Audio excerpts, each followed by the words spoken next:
Bom dia a todos. Sejam bem-vindos à quinta sessão dos Encontros de Ciência Traduzida. Este encontro é sobre movimentos migratórios, os internos, que se passam dentro das nossas fronteiras, e os externos, que têm por ponto de referência geográfica Portugal e outros países ou territórios. Costumámos a ouvir que o nosso país é de emigrantes. Há muitos anos que a nossa história é pautada por esses movimentos de saída, de naturais, de Portugal para outras paragens. Mas na década de 90 também nos habituámos a escutar que somos um país de imigrantes, ou seja, de pessoas que têm por destino viverem ou trabalharem em Portugal. Não é fácil passar a ser um país de recepção de estrangeiros. A sua chegada, às vezes, motiva ressentimentos, motiva respostas políticas, motiva erupções sociais. Para nos ajudar a refletir sobre essas questões, temos entre nós o João Peixoto, a Eduarda Marques da Costa e a Gilberta Rocha, que são os nossos convidados. O João é sociólogo e professor no Instituto Superior de Economia e Gestão. Os seus interesses na área de investigação privilegiam as migrações. Quando era garoto, queria ser professor. A Eduarda Marques da Costa é geógrafa e professora no Instituto de Geografia e Ordenamento do Território. As migrações internas em Portugal são uma das suas áreas de interesse. Quando era garota, queria ser professora. Gilberta Rocha é demógrafa e ensina na Universidade dos Açores. Tem um interesse especial pela demografia daquele arquipélago e, em particular, pelos movimentos de população que têm os Açores como origem ou como destino. Quando era garota, queria ser cantora e atriz. O meu nome é Paulo Chitas e sou o moderador destas sessões de Ciência Traduzida. Após as intervenções dos oradores, abrirei um espaço para questões da audiência. Na altura, pedir-vos-ei que sejam breves na forma como colocam as vossas questões para permitirmos ao maior número possível de pessoas que as apresente. Lembro também que estas sessões estão a ser transmitidas pela net para o resto do mundo. E gostava ainda de vos recordar que vale a pena visitar o stand da Fundação Francisco Manuel dos Santos, que se encontra na praça em frente do grande auditório.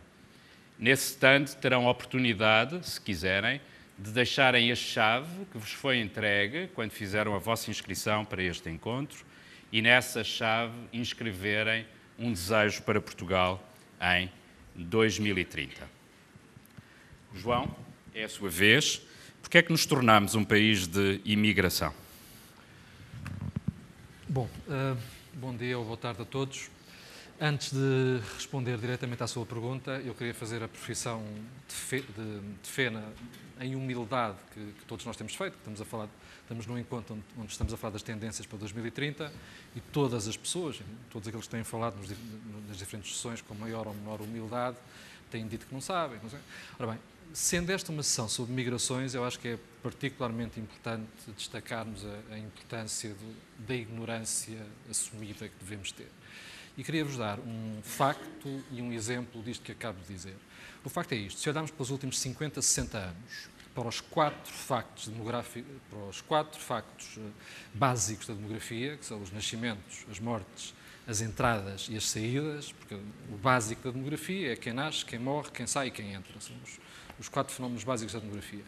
Se olharmos para a evolução dos últimos 50 anos, contando com guerras, com independências, com descolonizações, com revoluções, com não sei o que mais, os nascimentos têm sido surpreendentemente estáveis, os óbitos a evolução deles tem sido surpreendentemente estável, e a prova é que a curva dos nascimentos e dos óbitos é uma curva dos últimos 50, 60 anos, muitíssimo estável, descendente ao longo do tempo, quase insensível à conjuntura. Agora, quando olhamos para a evolução para o saldo migratório do país, a diferença entre entradas e saídas nos últimos 50 anos, encontramos uma volatilidade impressionante. Encontramos momentos de quebras brutais e momentos de aumentos incríveis. O exemplo que eu vos queria dar é este. Imaginemos que esta conferência, nós estamos a projetar para 20 anos, imaginemos, estamos a fazer a conferência em 1970 para projetar para 1990. Ou imaginemos que estamos a fazer a conferência em 1990 para projetar para 2010.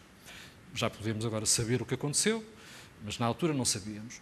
Ora, se a probabilidade de alguém ter acertado nos cenários migratórios que se iam passar por Portugal nestes 40 anos, nestes 2 pares de 2 décadas, era quase nula. Se não reparem, em 1970, na altura, estávamos no auge de um êxodo emigratório brutal para os países europeus.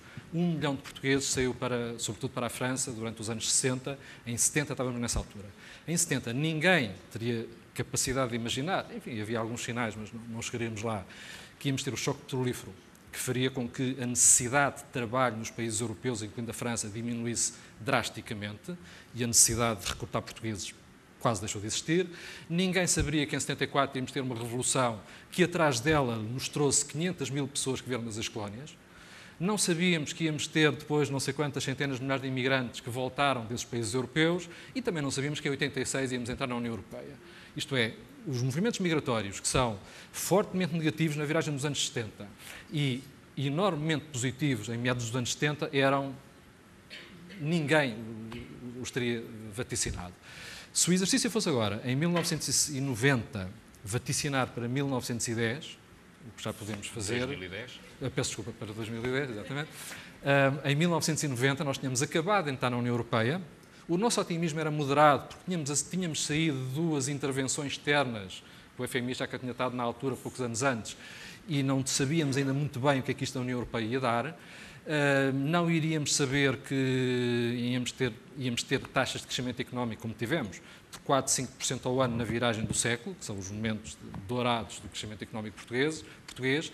Não sabíamos que íamos assinar o Acordo de Schengen em 91, com efeitos práticos em 95, que criou um espaço de mobilidade interna que fez com que, por exemplo, muitos ucranianos, romenos, moldavos, russos entrassem para Portugal num espaço de completa livre circulação e, naturalmente, não íamos imaginar que um banco americano ia falir em 2008 e que atrás disso uma série de consequências se iam suceder e que voltaríamos a falar tanto de emigração como estamos a falar hoje.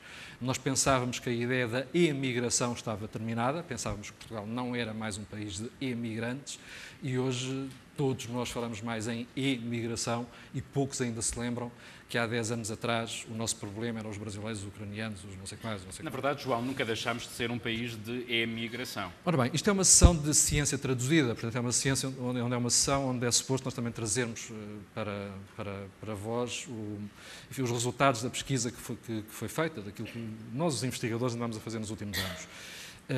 Quem esteve atento aos movimentos migratórios, é verdade que a esmagadora maioria dos investigadores portugueses se concentrou nas entradas do país. Há um estudo muito interessante, uma recensão bibliográfica que foi feita há uns anos por uns colegas nossos, que concluiu que em cerca de 10 anos houve 800 e não sei quantos estudos feitos sobre as entradas em Portugal, isto entre 2000 e 2008, se não estou em erro. Isto é, estudos sobre paquistaneses, moldavos, brasileiros, ucranianos, sucesso escolar dos filhos de cabo-verdianos, sucesso escolar, abundam. Nós conhecemos quase tudo sobre a imigração estrangeira em Portugal. Poucas pessoas, mas algumas, continuaram a olhar para as saídas. E a verdade é que, quando continuamos a olhar para as saídas, há vários testemunhos e vários estudos que confirmam que elas nunca desapareceram. Por exemplo, e antes de dar a palavra ou de responder a outra pergunta, devo lembrar-vos que alguns dos momentos de maior saída emigratória em Portugal foi o final dos anos 80, precisamente, enquanto estávamos, enfim, a entrar na Europa, a entrar nessa coisa chamada Europa, e tínhamos acabado de sair de 2 intervenções externas. Esse é o momento de maior saída de portugueses para a Suíça. Esse é um momento de saldo migratório negativo, em que mais pessoas saem do que pessoas entram, o final dos anos 80, o princípio dos anos 90, e também muitas vezes nos esquecemos que durante os anos 90 há uma saída de dezenas de milhares de trabalhadores da construção civil portugueses que ajudam a reconstruir a Alemanha que tinha sido unificada. E depois, como nós sabemos, os nossos problemas recentes não começaram em 2008, começaram em 2002, 2003. Em 2003 tivemos uma recessão e o volume de portugueses que sai de Portugal a seguir a 2002 a 2003 não deixou de ser crescente. E hoje, a partir de 2008, instalou-se novo pânico. Instalou-se novo pânico a pensar que voltámos aos anos 60, voltámos ao Portugal dos anos 60. O filme não é bem este, mas Há a uma nossa mudança percepção é no essa. perfil dos emigrantes portugueses, entre... Portanto, o João já referiu que nunca deixámos de ser um país de emigração. A minha questão é se passamos a ser um país diferente de emigração. Se aqueles que saem hoje são pessoas com um perfil socioeconómico diferente daquele dos anos 60 ou dos anos 70. A pergunta é fácil de responder, porque basicamente basta tirar a última palavra que o Paulo disse. O perfil da imigração é diferente, porque o perfil de Portugal é diferente. Nós, em 1960, não éramos, nem de perto nem de longe, o país que somos hoje. O analfabetismo que tínhamos, a quantidade de pessoas que viviam em regiões rurais, tal como existiam, pessoas que não tinham acesso a quase nenhum grau de educação, eram enormes.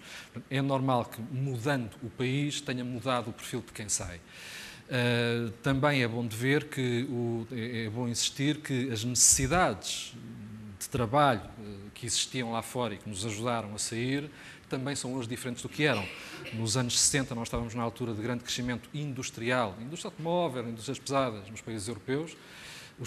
Muitos portugueses que saíam iam para a indústria automóvel francesa e alemã, que já não existem, ou existem muito pouco, ou que estão com grandes ameaças de despedimento. Isto é, o tipo de migração de massa, de pessoas de origem rural, pouco qualificadas, que existia antes, não se vai repetir, porque o mundo é diferente, porque Portugal é diferente. Ainda assim, é bom dizer que a ideia de que nós, em vez de sermos um país de imigrantes de mala de cartão, somos um país de imigrantes executivos, é largamente um exagero.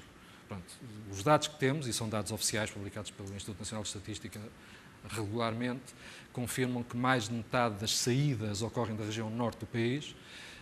Portanto, não ocorrem dos grandes centros urbanos, ocorrem das regiões mais periféricas do norte do país, ainda que seja a periferia litoral, e indicam que a esmagadora maioria das pessoas que saem têm um nível de educação baixo, não são pessoas com educação superior.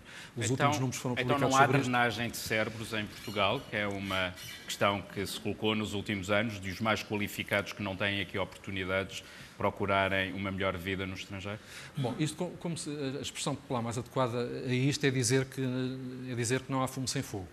E o facto de nós começarmos a recear isso significa que qualquer coisa se está a mudar. Ora, a resposta que eu quero dar, e sem tomar muito tempo em relação a isso, a primeira é que, sim, existem sinais de saídas muito qualificadas de jovens portugueses licenciados ou com graus educativos superiores, que são claramente a minoria. A maior parte das pessoas que saem não tem este perfil, não são jovens urbanos de elevada qualificação. Agora, o receio, e é por isso que, do meu ponto de vista, existe fogo, o fumo está lá, mas o fogo existe, e eu acho que o receio que existe é que estejamos precisamente a testemunhar uma fase de viragem qualitativa nas saídas portuguesas, mas também na posição de Portugal na Europa.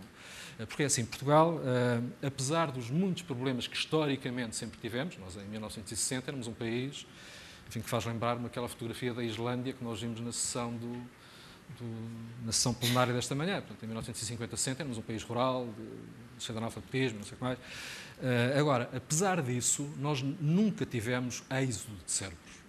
Os melhores dos portugueses, as elites portuguesas, sempre encontraram espaço suficiente para viver muito bem neste país. Isto é um país desigual, é bom não esquecer que as desigualdades sociais são altas, e é bom dizer que as elites portuguesas sempre viveram muito melhor aqui do que teriam vivido onde quer que fosse. Com algumas raras exceções de alguns cientistas de renome, de alguns refugiados políticos, etc., as elites portuguesas, muito pouco, quase nada saíram. Essa é a viragem qualitativa. É que hoje não são só jovens licenciados, com poucas esperanças, filhos de pais operários que estão a sair. São também os filhos das nossas elites que começam a não encontrar o seu espaço em Portugal. Não é só por causa de Portugal, é porque o mundo mudou, o mundo é mais pequeno. Nós hoje, e é com isto que termina esta minha parte da intervenção, nós hoje temos que olhar para Portugal não tanto como um país inteiro como era antes, mas como um Estado dentro de uma união mais ampla, tal como se posicionam os Estados norte-americanos dentro dos Estados Unidos da América, ou tal como se posicionam os Estados brasileiros dentro da República Federativa do Brasil. O Estado português corre o seríssimo risco de vir a ser um Estado periférico no conjunto da Europa. Sendo um Estado periférico, conseguirá reter algumas elites, porque de nós encontraremos emprego na administração pública, nas universidades, no governo, etc. Mas muitas das nossas expectativas de mobilidade social já começam a ser demasiado grandes para o país pequeno que somos. Isto é, já não é apenas uma questão de com o final da recessão e com a geração do emprego isto tudo melhorar. É a questão de qual é que é o emprego que vamos gerar, qual é que é a inovação que vamos ter e qual é que é o país que vamos ser. Mas quanto a isso ainda é mais difícil de projetar do que as migrações, porque ninguém consegue projetar um ano, quanto mais daqui a 20. Mas, João, antes de passar a palavra aos outros convidados, havia mais algumas coisas que lhe gostava de perguntar, nomeadamente em relação aos imigrantes. Sabemos que na década de 90 muitos nos procuraram, ucranianos de outros países do leste europeu, mas também da América do Sul, nomeadamente uma grande comunidade de brasileiros. Esses movimentos mantêm-se na atualidade? Existe algum indício de que eles nos continuam a procurar? Bom, como eu julgo que é mais ou menos intuitivo, neste momento Portugal não é um país muito procurado por muita gente, nem sequer por nós. Até nós estamos mais atentos ao que se passa lá fora do que... Não existem, mas existem algumas. Não sei se está aqui alguém que trabalha ou que esteja ligado ao Serviço de Estrangeiros e Fronteiras, mas o CEF continua a ter muito trabalho. Não tem tanto como tinha antes, mas continua a ter algum trabalho. Agora, claramente, o tom, os ritmos mudaram. Agora... Antes de chegar a 2008, deixem-me lembrar-vos de 2002, 2003. Os nossos problemas começam aí. Portugal começa a divergir da Europa em 2002, 2003. Até aí tínhamos convergido, nessa altura começamos a divergir. Não é muito falado, nós hoje esquecemos hoje, mas cerca de 1/3 dos imigrantes da Europa de Leste que vieram para Portugal nessa altura deixaram Portugal pouco depois dessa altura. Isto é, os ucranianos, moldavos, etc., que cá ficaram, são entre metade a 2/3 dos que vieram. Porque o mundo hoje é mais pequeno, a mobilidade é muito maior e as fronteiras estão abertas. Portanto, as pessoas, tal como os portugueses, também os estrangeiros reagem ao mercado de trabalho. E havia na altura muito trabalho em Espanha, já quando nós começamos com problemas. E muitos dos portugueses, alguns brasileiros e muitos ucranianos, em 2004, em 2005, 2006, passaram para aqui para o lado. Agora não, agora o trabalho já não é aqui. Em qualquer caso, nós hoje encontramos uma situação parecida. O facto de nós não termos nem emprego, nem trabalho para dar para as pessoas, porque antes também não tínhamos bom emprego, mas tínhamos mau trabalho.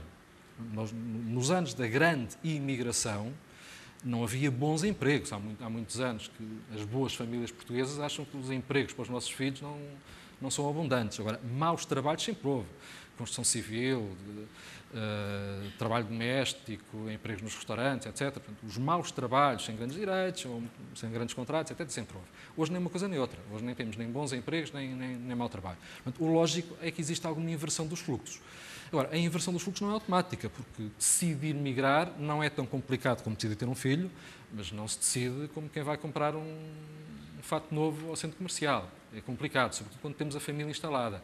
Muitos dos migrantes ucranianos e brasileiros em Portugal já têm vida familiar consolidada. Sair de novo e emigrar de novo não é fácil. Em qualquer caso, a reversão já lá está. O número de brasileiros em Portugal que teve um crescimento imparável e fortíssimo até 2006, 2007, 2008, desde há 2 anos que o número de brasileiros decresce e, enfim, arrisco a vaticinar que vai continuar a crescer nos próximos 2 ou 3 anos, se não mais, porque outra das coisas que mudou, como esqueci de falar há bocadinho, é que ninguém saberia, quando se fizemos a conferência em 1990, ninguém saberia da crise financeira em 2008, mas também saberia que se ia passar a falar de novos países emergentes, de novas economias emergentes, onde está o Brasil, onde está Angola, onde poderá estar Moçambique, e que são países que falam a nossa língua. E são países com os quais nós temos uma facilidade de circulação natural. Portanto, a reversão dos movimentos está cá, vai continuar não sei quanto tempo e provavelmente nós receberemos menos pessoas destes países emergentes e enviaremos mais pessoas para lá. João, muito obrigado. Certamente depois haverá muitas questões para colocar ao João. Eduarda, migrações internas, como é que nós nos movemos dentro das nossas fronteiras? Boa tarde a todos. Agradeço também a oportunidade de estar aqui, que é uma excelente oportunidade de debatermos e conhecermos melhor o nosso país. Acho que é fundamental, efetivamente, que nós aprofundemos o conhecimento sobre o nosso país. Portanto, quando falamos nas migrações internas, não usando agora um sentido tão restrito, uma vez que cá estamos numa sessão de ciência traduzida, eu gostaria de separar aquilo que são as tendências pesadas e aquilo que é um modelo que é estrutural e que tem muito a ver com as migrações que são definitivas e que muitos dos nossos pais e avós e seguiram, encaixaram-se nesse modelo e, portanto, foi a vinda de muitos concelhos ou muitos municípios rurais para as grandes cidades e aquilo que hoje é a diversificação, efetivamente, e que é crescente em número de modalidades que nós temos, daquilo que depois podemos classificar como algumas migrações temporárias e que até já é difícil saber exatamente se elas são migrações pendulares dentro do que é um temporário, que é a migração cotidiana, casa-trabalho, porque, por exemplo, essa mesma modalidade hoje já assume formas muito diversificadas e que se estende, mesmo dentro de uma família, a quadros muito diferenciados. Nós podemos ter um pai que trabalha, por exemplo, em Arganil e só vem a casa ao fim de semana, um filho a estudar numa Universidade do Porto e uma mãe que continua a trabalhar em Lisboa. E, portanto, isto, de facto, já configura um padrão muito diferenciado daquilo que são as nossas migrações internas e que nós não podemos, de forma alguma, descolar esta interpretação, como sempre fizemos, mesmo quando falávamos das tendências pesadas, associávamos sempre às motivações e àquilo que era o processo ligado ao mercado de trabalho e ao processo de desenvolvimento. Estas novas modalidades também têm implicações no território, também têm implicações na geografia, até na própria geografia dos serviços, na forma como se organiza depois a estrutura dos serviços públicos para fornecer às famílias.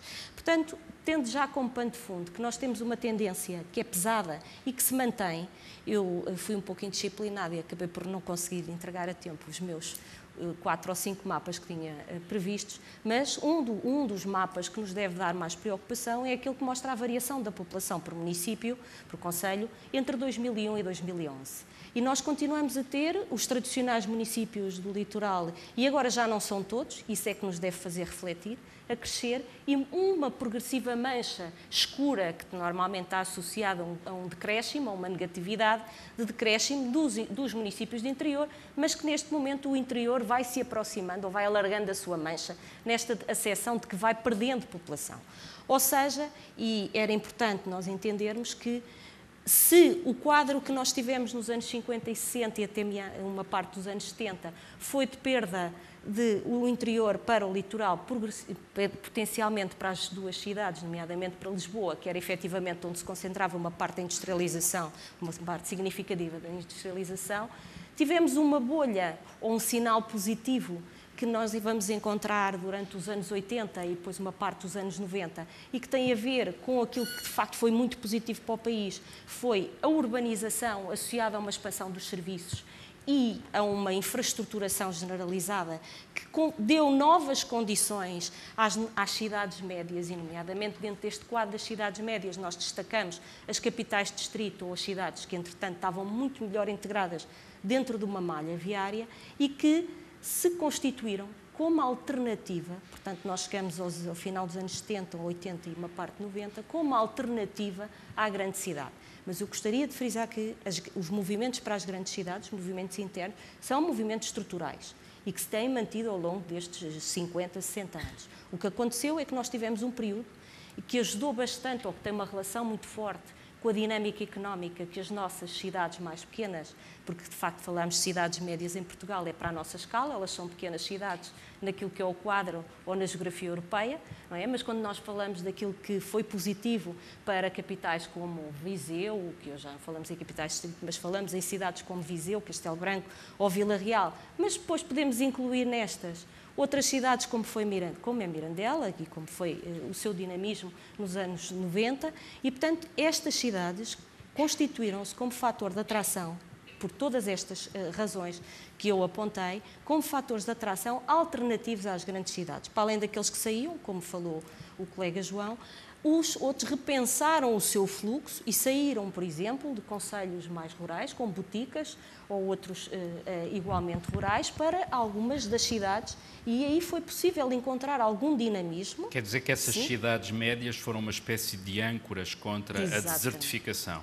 Elas, tendo absorvido aquelas populações dos meios rurais e, portanto, nesse contexto, o meio rural, os concelhos rurais continuaram a perder população, elas foram âncoras de desenvolvimento, constituíram-se efetivamente como polos que organizaram os espaços envolventes. E essa tendência mantém-se ou, entretanto, desapareceu? E era aí que nós iríamos chegar àquilo que tem sido a tendência, se calhar, dos últimos 10 anos, que não conseguimos medir de uma forma muito factual, porque ainda aguardamos os dados, mas efetivamente o que nós sentimos é que aquilo que foram as motivações que levaram as pessoas a sair dos seus 50, 60 quilómetros do lugar onde viviam ou do município onde viviam para a cidade média, hoje é difícil encontrar, porque nós tivemos a expansão também de uma série de emprego intensivo em trabalho, efetivamente, não era largamente qualificado, mas como nós sabemos, tivemos uma década em que mais de uma década, em que grande parte das nossas exportações estavam associadas a vestuário, calçado e outros setores intensivos em trabalho, que cresceram.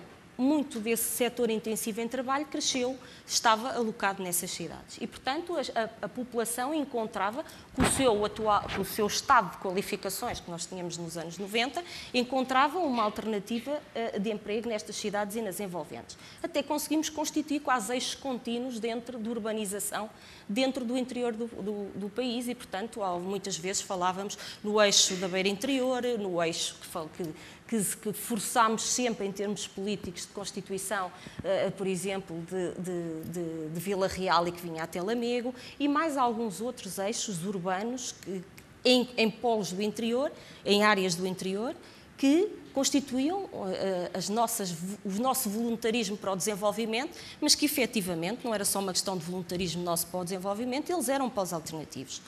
Com a mudança, ou seja, o alargamento da União Europeia, o quadro da globalização que acentuou estas diferenças e que fez entrar também no mercado mundial novos produtores que produzem possivelmente a preços bastante mais competitivos do que nós, mesmo atendendo a que nós podíamos produzir num segmento de qualidade, no caso dos sapatos ou do vestuário, acima da média destes países que produzem barato, não é? O que acontece é que assistimos a uma generalizada deslocalização do investimento estrangeiro, a um encerramento destas fileiras, que, mais uma vez, quando falamos em macroescala ou quando falamos do país, significa uma transformação positiva da nossa estrutura produtiva e, portanto, sentimos-nos satisfeitos com isso, porque estamos a produzir mais qualificado, mas o que acontece é que para estes lugares é o desaparecimento das oportunidades, não é?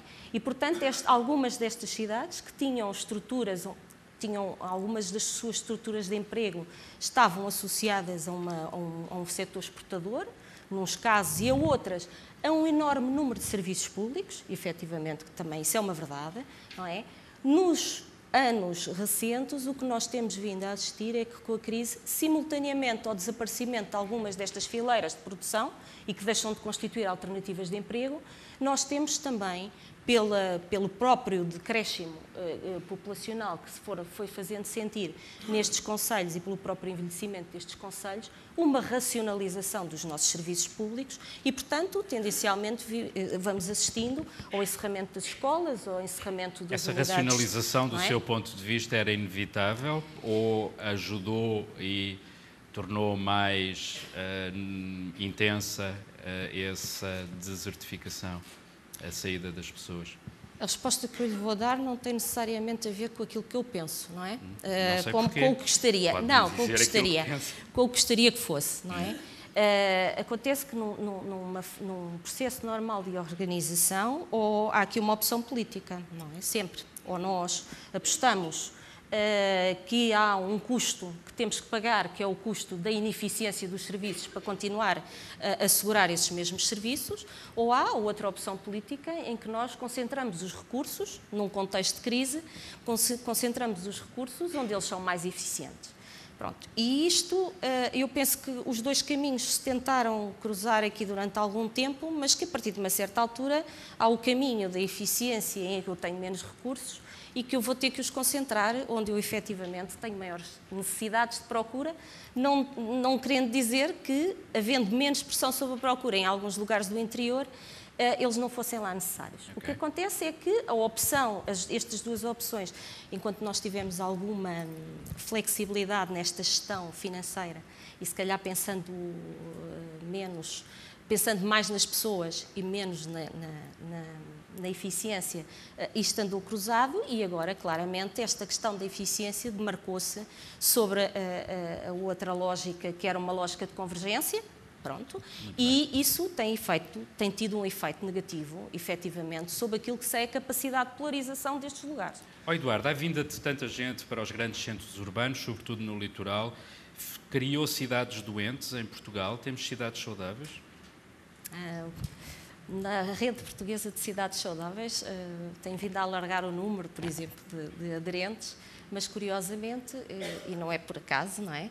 O maior número de associados, onde eles são mais ativos, são dos municípios da área metropolitana de Lisboa. Isto também quer dizer alguma coisa, não é? E quando se fala em cidade saudável, é aquela que procura planear para as pessoas, cada vez mais, atendendo ao envelhecimento ativo, à inserção, à cultura, etc. E passa muito, de facto, por esta atuação, que é uma atuação subtil e em rede e que procura colmatar, muitas vezes, as incapacidades que o sistema económico tem. Agora, se me pergunta se temos cidades doentes, eu se calhar iria começar por responder ou pelo de outra menos zonas forma. urbanas. Temos zonas urbanas doentes, obviamente, que era inevitável. Áreas pela metropolitanas.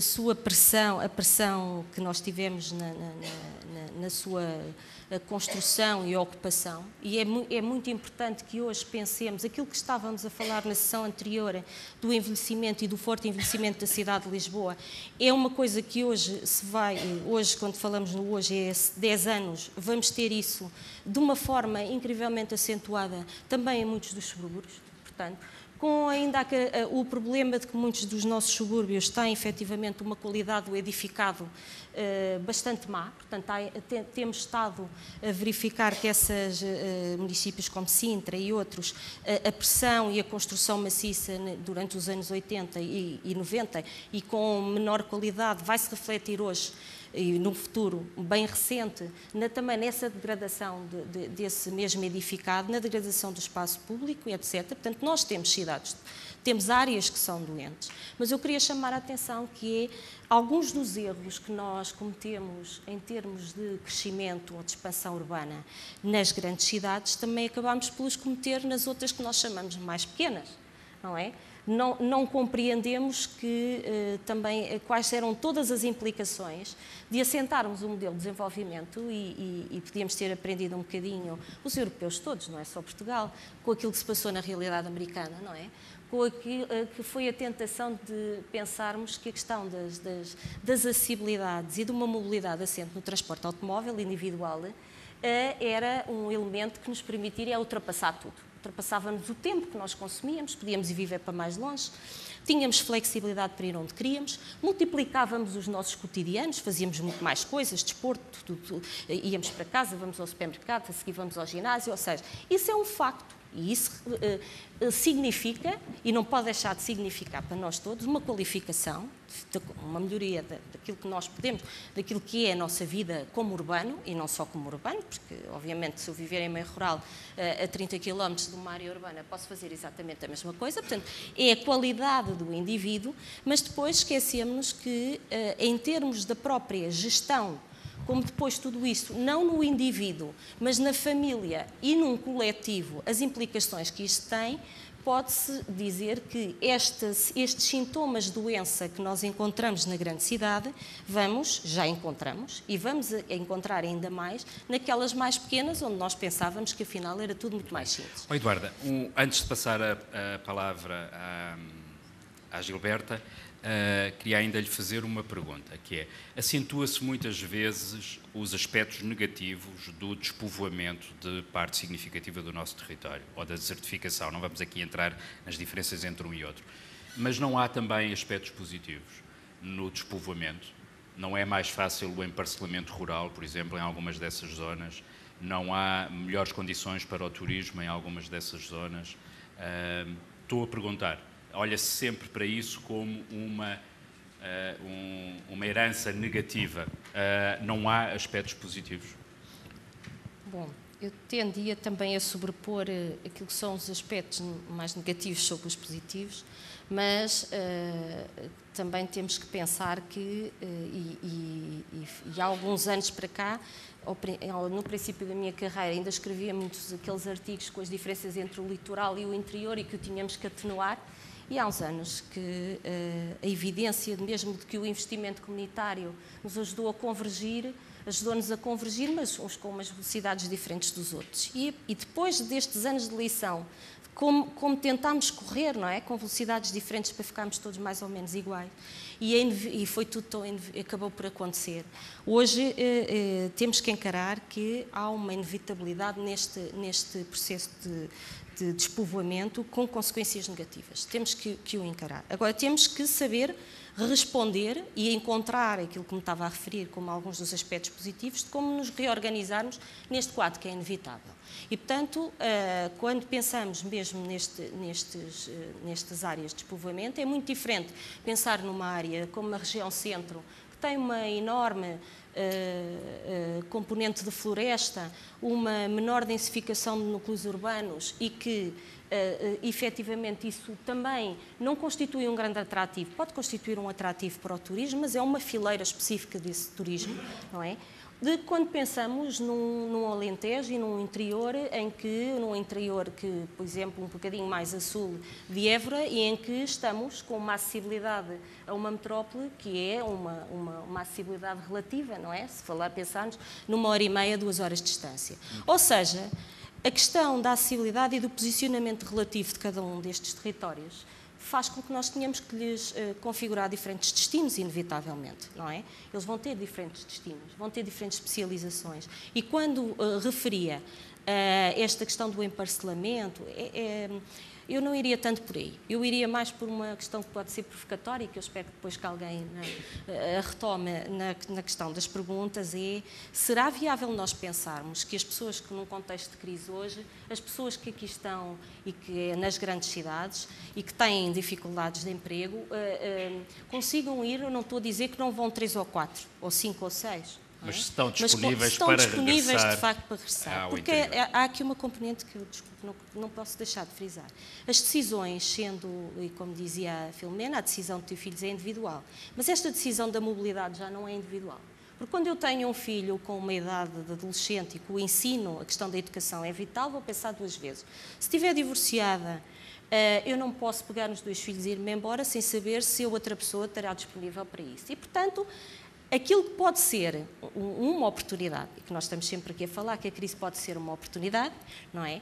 Para mudarmos, para sermos diferentes, com uma conjuntura de circunstâncias, essas oportunidades acabam por ficar retidas dentro quase de uma bolha ali e que nos dão muito pouca margem de manobra. Vamos ter a oportunidade, Eduarda, certamente de voltar a esse assunto. A provocação fica no ar. E agora gostava de ouvir a Gilberta Rocha. Nós sabemos que os dados existentes em Portugal para descrever a situação das migrações não são muito famosos. Embora este seja tradicionalmente o fenómeno demográfico mais difícil de descrever através de estatísticas e de números. E eu sei que a Gilberta vai centrar a sua intervenção nessa questão da qualidade dos nossos números, nas nossas estatísticas para descrever os movimentos migratórios. Como é que estamos nesse caso? Antes de mais, bom dia. Eu queria agradecer o convite que me foi dirigido para estar aqui. Nesses 2 dias tem sido um prazer poder partilhar com os meus colegas e com várias pessoas vários assuntos relacionados com a problemática da população. Bom, e acho que o que foi dito agora pelo João, pela Eduarda, mas também pelo que foi dito ontem sobre a importância das migrações em termos de demografia e dos impactos demográficos que as migrações têm, eu não posso deixar de começar por dizer, e de acordo também pelo que disse, que a problemática das migrações, os movimentos migratórios, a mobilidade é variavelmente estudada pela demografia. Portanto, entre a natalidade, a mortalidade e até mesmo a nupcialidade, enfim, que não entra diretamente para a evolução e a estrutura da população, ou seja, para o crescimento e para o envelhecimento, que foi o tema central deste encontro. Portanto, a nossa população é 2030, é de facto, e não é um caso em Portugal, é um caso geral, a questão das migrações é menos estudada por parte dos demógrafos. Mas é menos estudada porque é uma área sobre a qual os demógrafos não têm grande interesse, ou é uma área menos estudada porque os instrumentos que normalmente são usados pelos demógrafos não estão disponíveis no caso português? Os instrumentos de análise estão disponíveis em Portugal e noutros países. O que não está muito disponível são os dados. E, portanto, o nosso problema, e tem a ver não só com a informação que se produz em Portugal, mas tem a ver com a natureza da própria informação, e depois poderemos ver, então, países onde pode haver melhor e pior informação. Mas a verdade é que, relativamente a situar e avaliar os acontecimentos demográficos que dão origem à variação da população, os nascimentos estão bem identificados. Os óbitos também. Aliás, ainda ontem aqui a doutora Cláudia Pina referia que recebe diariamente a informação do Registro Civil sobre os nascimentos e os óbitos em Portugal. Portanto, está definido, e está definido em Portugal e em qualquer parte do mundo. Já relativamente às diversas componentes das migrações, não. Para já, o que é um emigrante, o que é um imigrante, se ele é temporário, se ele é permanente, além de depois queremos saber os países de destino, com que idade, com que qualificação. Portanto, há um conjunto de informação que existe para outros fenómenos demográficos que nós não temos para as migrações. Mas a complexidade que acresce com a importância que a mobilidade tem no mundo de hoje, e como acabamos de ver, em migrações internacionais, em migrações internas pendulares, e há quem insira também nos estudos a mobilidade ligada, associada ao prazer, como ao turismo. Portanto, esta enorme e cada vez maior complexidade da mobilidade que a torna mais difícil de quantificar. Por outro lado, um imigrante. Sabemos que um imigrante é uma pessoa que sai do país de onde nasceu para ir residir no outro país por mais de um ano. O conceito não é difícil. Mas depois, e se ele volta a entrar? E se ele adquire a nacionalidade estrangeira e regressa e é registado como estrangeiro e já não como português. Portanto, e aí é muito louvável todos os trabalhos que estão a ser feitos por as pessoas, porque é preciso nós termos um cuidado que é sempre necessário em qualquer trabalho de natureza demográfica, mas que aqui ainda se torna mais complexo. E depois é a relação, portanto, a questão dos dados, da produção estatística, da normalização entre os diversos países sobre as classificações estatísticas, porque um dos aspectos que também é importante é que, em Portugal, o INE é a entidade produtora de informação, mas muitas vezes nós confrontamos com as comunidades. Portanto, se no caso da imigração, as pessoas saíram de cá, imaginemos que estão bem identificadas, que podem ser identificadas, e se calhar há vários constrangimentos atuais que não existiam no passado, como a livre circulação, que torna mais difícil essa própria quantificação. Portanto, em termos, é um aspecto negativo no que respeita ao estudo. Mas podemos confrontá-los com o existente nos outros países. Mas como é que se classifica nos outros países o emigrante? De onde é que eles nasceram e se naturalizaram? E os vários países têm classificações diferentes.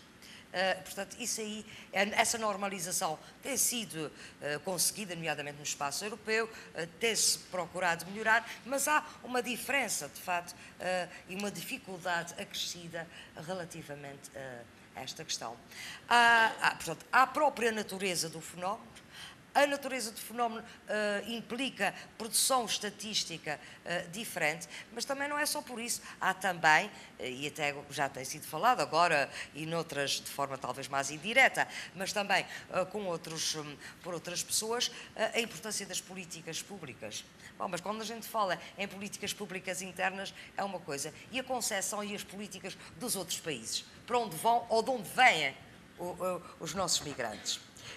Por exemplo, ainda ontem foi muito interessante, na conferência de abertura, estava o Karl Haupt a apresentar nos Estados Unidos os estrangeiros. E então tinha brancos não hispânicos.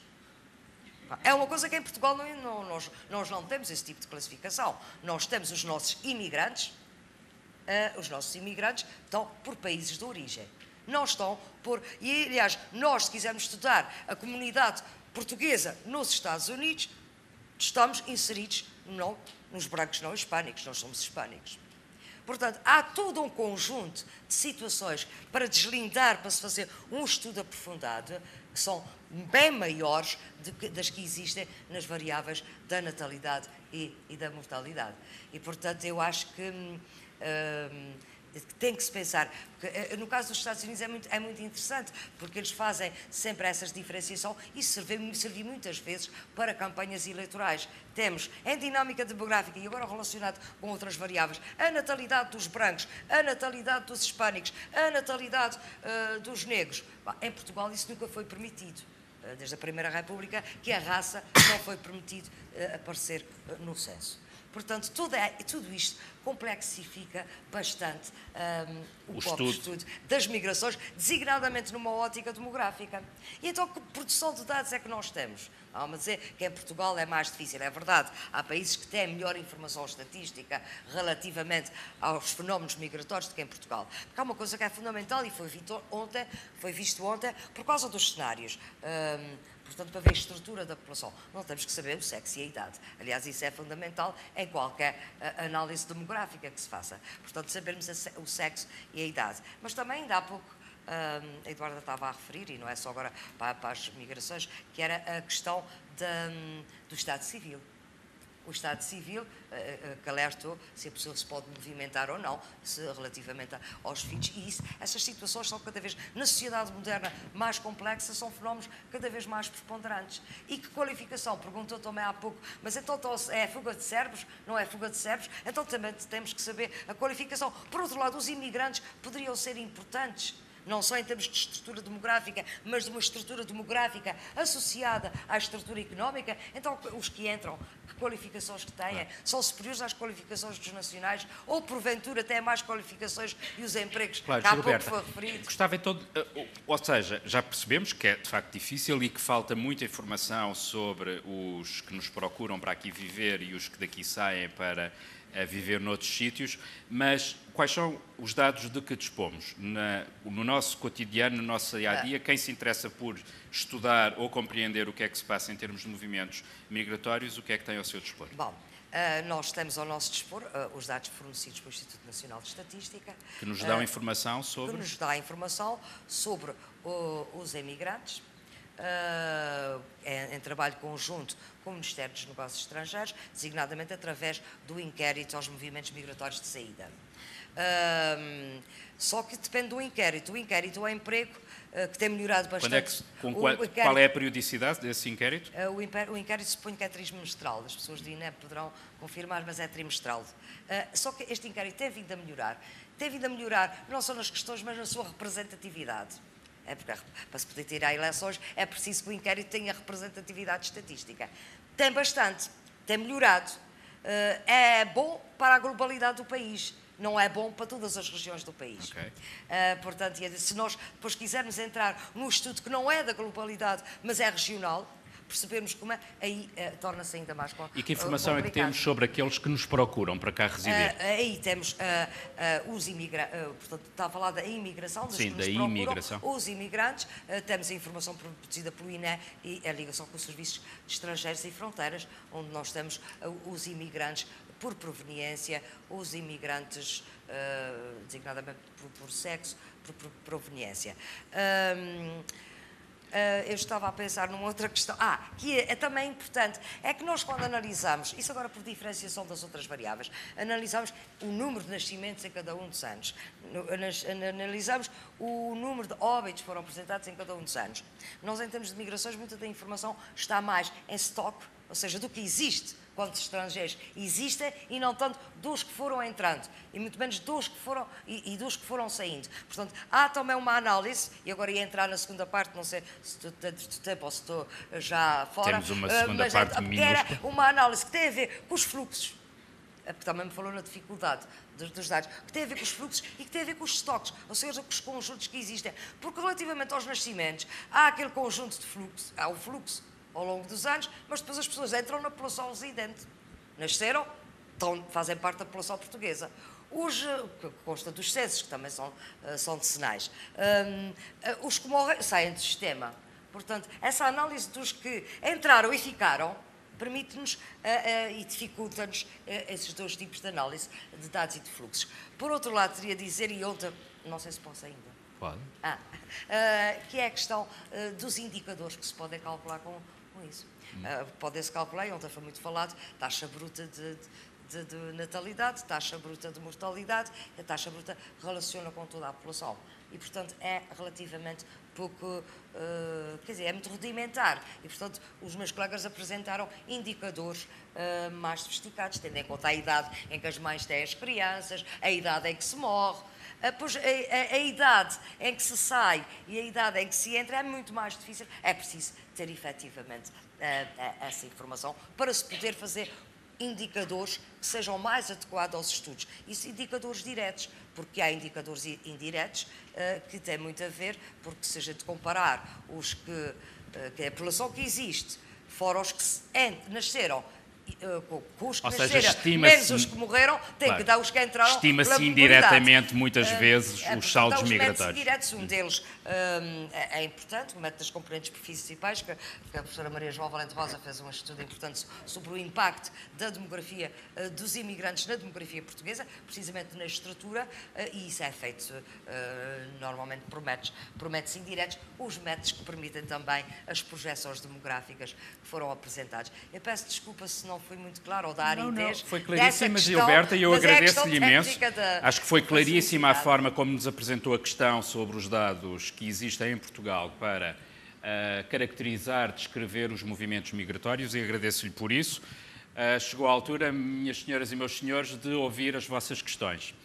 Há uma primeira questão a ser apresentada aqui e depois duas pessoas lá no fundo. Pedia-vos, por favor, que fossem extraordinariamente breves a colocarem as vossas questões. Olá, eu sou o Marco, sou empreendedor. Para o João falou das nossas saídas em contexto especializado, portanto, dos nossos cérebros. Eu gostava de perguntar se há alguma informação sobre alguns que tenham regressado, se há movimentos de regresso. Eu, no meu cotidiano, tenho estado a viver com pessoas que foram para fora durante uma quantidade de anos e que estão a voltar, e eu queria saber se há dados sobre isso. E a segunda questão é, também no meu cotidiano, tem estado a ser crescente nos últimos 7 anos, o aumento de pessoas que decidiram, estrangeiras, que decidiram viver para Portugal e que são de topo da sociedade, são diretores, administradores, quadros científicos e afins. E, portanto, gostava de saber se há algum dados que sustentam esta percepção. Muito obrigado pelas suas questões. Para a Eduarda, gostava de pôr uma outra questão à Eduarda, se me perdoa também sobre... Tem de ser muito rápido, há muita gente na sala que quer colocar. Falou-se no regresso ao campo. Também tem estado a ser um movimento recente que há muitos casais estrangeiros e portugueses que parecem estarem a adquirir propriedades no campo ou em zonas chamadas mais rurais, como por exemplo a Costa Alentejana, a zona de Algesur e aquelas zonas à volta, mas também no centro, relacionado com as serras ali à volta de Coimbra, nas zonas de Viseu e afins. Questão, peço desculpa. Eu quero saber se há dados sobre isso. Isto é um fenómeno que a gente tem estado a sentir nos últimos 10 anos, entre portugueses e estrangeiros, se isso é agradeço-lhe muito a sua questão. E só uma última questão aqui à Gilberta. Desculpa, temos de terminar, está bem? Passava então a palavra lá ao fundo àquela senhora, que foi a segunda pessoa a colocar a mão no ar. Só um bocadinho, por favor. Boa tarde, eu me chamo Catiane e gostaria de fazer a minha pergunta a João Peixoto. Peço desculpa, não estou a perceber o que está a dizer. Tem de encostar um pouco melhor, se calhar, o microfone, para ouvir com melhor qualidade o que está a dizer e, se calhar, falar um pouco mais lentamente. Ok. Eu me chamo Catiane e gostaria de levantar a minha questão a João Peixoto. Até que ponto você acha que poderá ser de contributo positivo o processo de imigração portuguesa na relação em que os portugueses encaram os imigrantes que aqui estiveram ou que aqui estão? Muito obrigado pela sua questão. Se bem entendi, no fundo da sala havia uma outra pessoa interessada em colocar uma questão. Faça favor. Boa tarde. O meu nome é Marcelo Rafael, sou estudante. A minha pergunta é para o painel. Eu sou de Castelo Branco e Castelo Branco tem-se mantido... Desculpe, tem de repetir, tem de falar um pouco mais alto e, se calhar, mais lentamente para compreender a sua pergunta. Boa tarde. O meu nome é Marcelo Rafael, sou estudante, sou de Castelo Branco. E o que eu queria perguntar ao painel é simples. Castelo Branco tem crescido um pouco como cidade ao absorver, vai buscar as pessoas às aldeias ao lado. Eu gostava de saber se isso é positivo, se é negativo ou se é um mal menor. Ok, muito obrigado pela sua questão. Passava então aos presentes a resposta às perguntas. Bom, se a resposta tiver que ser tão telegráfica como as perguntas, a primeira pergunta, a resposta é não. Não há dados. Há umas impressões, não há dados. Há umas impressões, quer dizer, o pouco que sabemos alguma coisa, porque, quer dizer, não havendo dados sistemáticos, dados anuais, dados com todos os detalhes, existem alguns estudos, algumas evidências que permitem compor parte do puzzle. Ora, até há bem pouco tempo, os estudos que tínhamos comprovavam que nós tínhamos atração de cérebros, isto é, entre os estrangeiros que vinham cá, por exemplo, fazer emprego científico. Há excelentes investigadores estrangeiros a trabalhar em laboratórios de investigação portugueses. Entre os portugueses que iam lá para fora fazer doutoramentos ou pós-docs e voltavam para cá, o ganho era líquido. Nos últimos 2 anos, a evidência que temos é ao contrário. Pronto, alguns dos nossos laboratórios não têm neste momento condições para reter os bons estrangeiros que têm. Agora, são evidências dispersas e... É que ainda temos uma questão que eu não referi, que é a questão, a produção estatística não é imediata, ou melhor, a disponibilização da informação não é imediata. E num período de grande mudança como o que nós estamos a viver, quer dizer, nós estamos a trabalhar com dados de 2010, o que já não é mau. Faça ao passado. João, mais. Quanto à segunda questão, e também telegraficamente, contributo positivo da imigração em Portugal, aqui tem havido alguma... Esta aqui dava para falar meia hora. Porque as políticas públicas portuguesas é uma área onde se podem fazer coisas, não estamos reféns do passado, podemos intervir. Ora, as políticas públicas portuguesas têm acentuado muito a ideia da divulgação e do estudo dos contributos. Ora, precisamente nos últimos 20 anos existiram muitos estudos financiados em Portugal, sobretudo pelo Alto Comissariado para a Imigração e Diálogo Intercultural, o ACIDI, e os estudos que nós temos em Portugal permitem, sem inequivocamente, confirmar que os imigrantes estrangeiros em Portugal têm sido benéficos para a demografia, para as finanças, para a segurança social, para as empresas, etc. Ora, daí até a nossa opinião pública ser razoavelmente tolerante para os estrangeiros, mesmo em períodos de crise severa, vai um pequeno passo.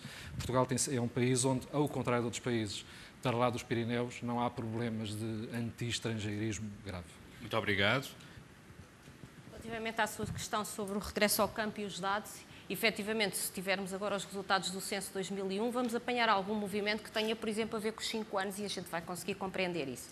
Mas se a tendência é muito mais recente e aquilo que está a falar também é aquilo que todos nós temos sentido por um pouco de intuição, que tem havido esse regresso, efetivamente ele tem acontecido. A semana passada estive em trabalho de campo na área da Lesíria e o que acontece é que algumas famílias estão a retornar a estas áreas, a recuperar até as propriedades dos pais, vendo que até 1 ou 2 membros da família continuam a vir trabalhar a Lisboa.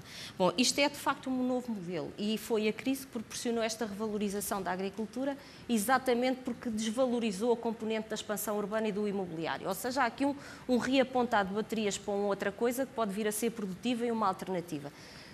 Queria só deixar alguma cautela. Também já tivemos esta euforia quando se falou numa altura nos anos 90 e anos 80 em contra-urbanização. Chamávamos este fenómeno cientificamente contra-urbanização, que era o retorno. E depois o que percebemos é que esse retorno não era propriamente a contra-urbanização, é que as pessoas mudavam para uma periferia de 60, 70 km e continuavam a manter a relação com a capital, que é uma coisa completamente diferente e então não é contra-urbanização, é metropolização. E portanto o que se calhar pode estar a acontecer é que em algumas situações nós estamos a ter uma configuração diferente da metrópole. Noutras, e em casos que podem-se referir com o caso do Alentejo, por exemplo, sim senhor, há algum retorno, mas em termos quantitativos, se ele é suficiente para mudar estruturas, eu neste momento tenho dúvidas. Relativamente à questão lá do fundo, sobre a questão de Castelo Branco que tem crescido indo buscar às aldeias. Efetivamente, isso é verdade e tem sido verdade nos últimos 30 anos e eu considero que isso foi um aspecto positivo. Foi positivo porque, efetivamente, permitiu a diversificação da cidade, a consolidação da cidade. A cidade passou a ter dimensão, ter escala para poder oferecer serviços, para poder fornecer e ter escala para diversificar serviços de topo. E isso configura melhor qualidade de vida aos seus habitantes. Depois, o efeito negativo do esvaziamento tem que ser entendido de uma outra forma. Portanto, o que tem havido é, se calhar, ainda um descuido para nós entendermos que esses espaços, essas envolventes, que podem ser os espaços da chamada herança cultural e que têm que ser entendidos de uma outra forma, numa outra relação com a cidade. Agora, claramente, a concentração nas cidades não foi só em Castelo Branco, aconteceu em outras áreas do país, foi extremamente favorável para aquilo que nós vamos chamar a qualidade de vida das pessoas. Ok, muito obrigado, Eduarda. Eu lamento, sei que havia imensas pessoas que gostariam de colocar mais questões. Infelizmente, não está ao meu alcance continuar ou prolongar esta sessão, para além daquilo que aconteceu até agora. Agradeço imenso a vossa presença. Da parte da tarde teremos um encontro em que se analisará, sobretudo, os dados do recenseamento de 2011. Muito obrigado, um bom almoço. Relembramos que o almoço se vai realizar.